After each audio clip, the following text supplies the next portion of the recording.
Good evening, YouTube viewers and subscribers. So as I so often do, I start off some videos with just a box here.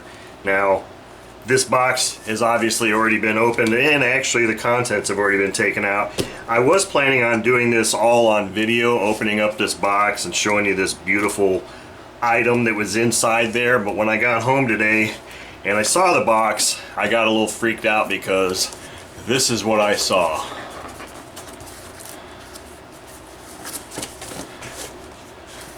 And anytime I see that on one of my boxes, I get a little tweaky. So I ended up opening this up and inspecting the contents before I did a video.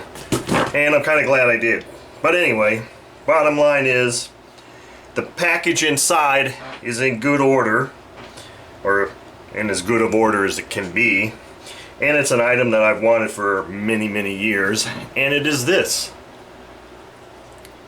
It is, I think I've already called the Saito FA-270T the crown jewel, when in reality this is probably the king jewel.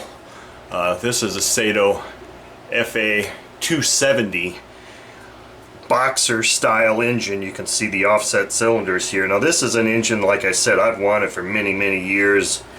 Never really thought I'd be able to find one, never really thought I could afford one, but when the stars align, sometimes the stars align.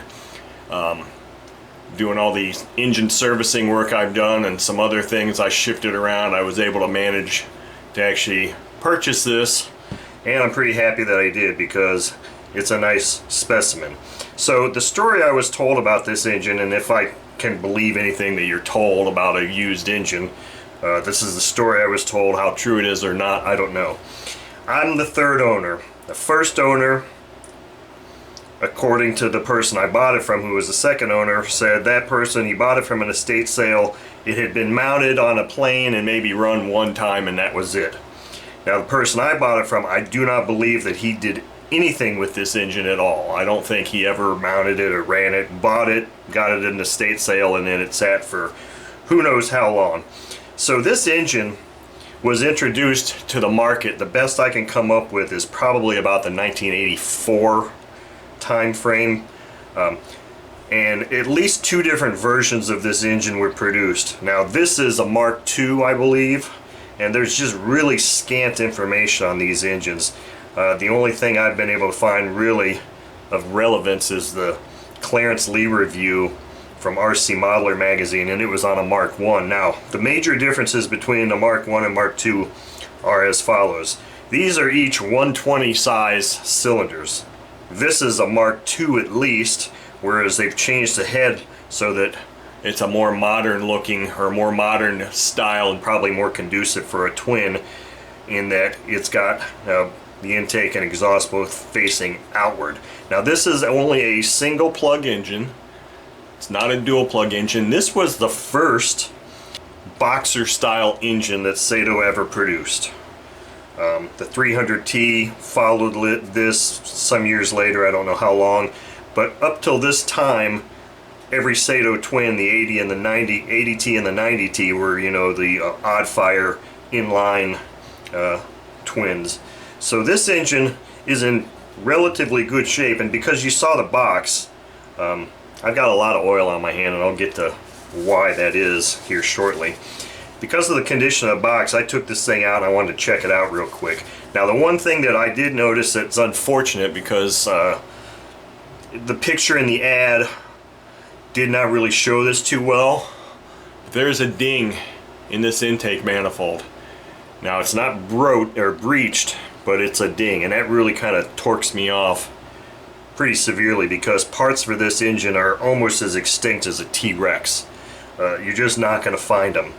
And especially knowing that there's two variants where the intake manifold is probably much different on the version, on the Mark I version.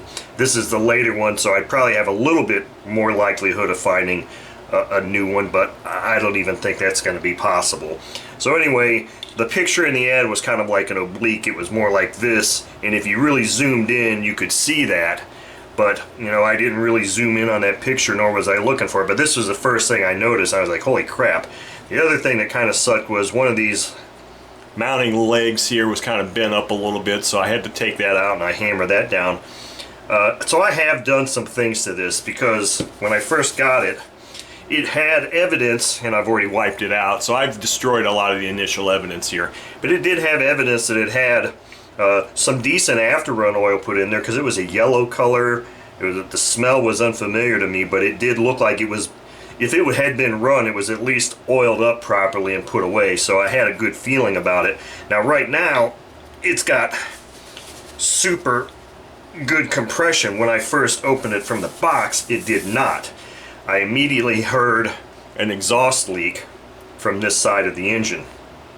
So one of the things I did when I took this out and I heard this exhaust leak was I removed the rocker cover just to make sure that to see if maybe that leak was just because the rocker arm or the valve lash was set too tight. Holy crap, I've got really... So anyway, I got a lot of oil coming out of this thing now. And so what I did was I called a buddy of mine, and he said, I told him about this, and he's like, here's what you need to do. He said, before you do anything, just put a whole ass load of oil in this thing, which I did. I put a ton of Marvel Mystery Oil in this, and I started I took the plugs out and I started rotating it over by hand, because he said you want to make sure that your journals, your connecting rods are lubricated very well before you start turning this thing, spinning this thing over, just so they're not dry and bind and snap and break, and that would be a very bad thing. So I put a lot of Marvel Mystery Oil in this, and I was rotating it over by hand, and then I went ahead and I mounted it to my PSP upright and put a prop on there, and took the plugs out obviously, and I was spinning it over with the electric starter and a prop. So I think this thing is set now for a run, and the Marvel was red, but I'm still seeing quite a bit of yellow fluid coming out of here. So I think, like I said, I think this was very well preserved. And right now it's got really, really strong compression. Now when I had the prop on there, this cylinder still felt a little bit light on compression. But I'm not going to be too concerned about that. What I'm going to do is I'm not even going to take this thing apart at all, because I believe that it really was only run one time. If I look at the exhaust valve, I don't know if you're going to be able to see it or not here. The condition of these exhaust valves show absolutely no sign of carbon on there at all. So I do believe that this engine was run one time, maybe 3 times tops, if even that, and then oiled very well and put away. So either way, I'm going to run it first and then probably run it a couple times and assess the sound of the bearings at that time, but I think they'll be fine to run it now. But this is just a fantastic engine, and one I've been really excited about having, and now I've got one. So this is the beauty, and you'll be seeing plenty of videos on this thing, I'm hoping, too, in the very near future. The throttle was the only other thing that was kind of stuck on this, but otherwise it looks like it's a pretty damn good score, and I'm pretty happy with it. So thank you for watching, and stay tuned for some run videos of this thing.